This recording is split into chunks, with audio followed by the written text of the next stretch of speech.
पशुपतिनाथ की कहानी महाभारत के एक अनुशासन पर्व धर्म पर्व में आती है, जिसमें यह घटना घटी थी।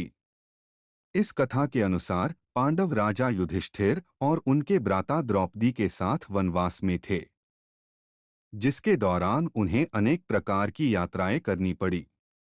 एक दिन वनवास के दौरान उन्होंने हिमालय के किनारे पशुपतिनाथ क्षेत्र में आगमन किया। पांडव और द्रौपदी वहां पहुंचकर अपने विविध कार्यों के बाद विश्राम करने लगे और वहां पर ही वे भगवान शिव की पूजा करने का निश्चय किया। उन्होंने एक बड़ी यज्ञ आयोजित किया और भगवान शिव की आराधना की। कथा के अनुसार युधिष्ठिर ने अपनी मनोकामनाओं के लिए शिव से वर मांगा और विशेष रूप से उन्होंने अपने भाई दुर्योधन के बुरे मनोबल को दुर्बल बनाने के लिए वर प्राप्त किया। इससे दुर्योधन की निकट की दोस्त सुभद्रा का मनोबल भी कमजोर हो गया और युधिष्ठिर के पास विजयी रूप से वापस आ गया। शिव नहीं चाहते थे कि जो जघन्य कांड उन्होंने किया है उससे उनको इतनी आसानी से मुक्ति दे दी जाए, इसलिए वे अपने आप को एक बैल के रूप में बदल दिए और वहां से भागने की कोशिश करने लगे।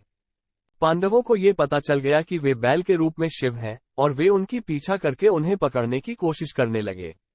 शिव बैल के रूप में दौड़ते समय जब गिरे तो उनके शरीर के अलग अलग टुकड़े जमीन में छिप गए। इसके बाद पांडवों ने वही जगह पर महादेव भगवान शिव की पूजा की और उनके अलग अलग टुकड़ों की पूजा भी की।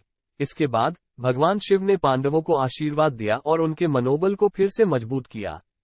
नेपाल के पशुपतिनाथ में उनका मस्तक गिरा था और तभी इस मंदिर को तमाम मंदिरों में सबसे खास माना जाता है। केदारनाथ में बैल का कुबड़ गिरा था। बैल के आगे की 2 टांगें तुंगनाथ में गिरी। ये जगह केदार के रास्ते में पड़ता है।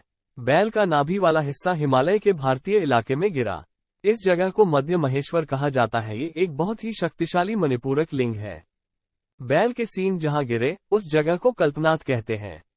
इस तरह उनके शरीर के अलग अलग टुकड़े अलग अलग जगहों पर मिले। पशुपतिनाथ मंदिर यह हिंदू धर्म का प्रमुख मंदिर है और भगवान शिव को समर्पित है।